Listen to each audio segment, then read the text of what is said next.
Assalamu alaikum wa rahmatullahi wa barakatuh. Bismillah walhamdulillah wassalatu wassalamu ala rasulillah sallallahu alayhi wa sallama wa ala alihi wa sahbihi al-karim amma ba'd. Ikuza nishimye byiteka Allah subhanahu wa ta'ala, amahoro n'imigisha bisakare ku mwarimu wacu, umukunzi wacu, intumwa y'Imana Muhammadin, iwe nabiwe, abasangira ngendo be n'abazakomeza gutera ikirenge mu cye.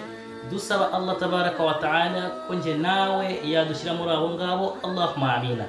Bagaragu witeka Allah subhanahu wa ta'ala, Abayisilamu namwe bayisilamukazi, iki nicyo gihe kugira ngo nje nawe dutekereze unema, dutekereze ku gihe, dutekereze umwuka, dutekereze kuri buri kimwe Allah tabaraka wa ta'ala aduhundagazaho, aduha ku buntu, atugenera ku buntu, aduha buri kimwe nje nawe nta ruhare rukomeye twagize cyangwa se nta cyuya twabize mu kuba twagera ku izo nema za Allah tabaraka wa ta'ala.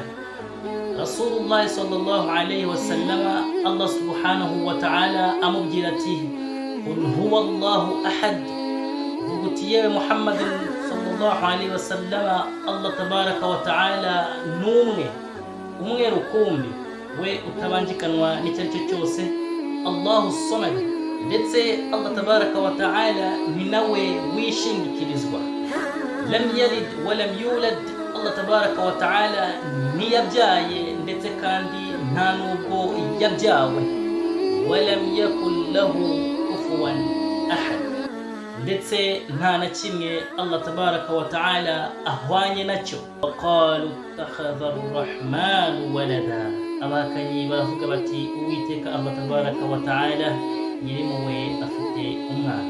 Subhanallah, Allahu akbar, Allahu akbar.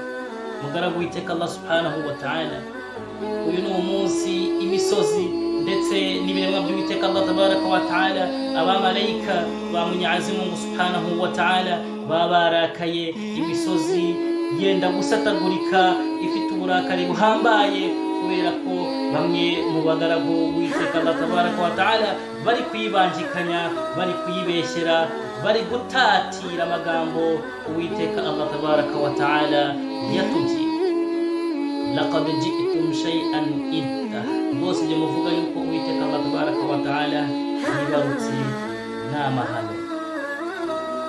Bagaragu uwiteka Allah tabaraka wa ta'ala, uyu ntabwo ari umunsi wo kujya kwizihiza, uyu ntabwo ari umunsi wo kwishimira yuko uwiteka Allah tabaraka wa ta'ala yabyaye, ntabwo ari umunsi wo kujya kwizihiza za Christmas ndetse n'ibindi bigiye bitandukanye, ibyaha bigiye bitandukanye tugenda dukora uyu munsi.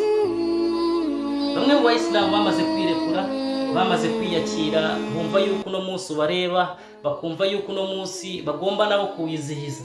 Subhanallah, Allahu akbar. Birababaje, biratangaje. Wama yanbaghi lirrahmani an yattakhidha walada, kandi bidakwiye ko uwiteka Allah tabaraka wa ta'ala nyirimuwe yabyara. Bavandimwe bayisilamu, dutinye Allah tabaraka wa ta'ala, tunibuka yuko uwiteka Allah tabaraka wa ta'ala atureba. Wassalamu alaikum wa rahmatullahi wa barakatuh.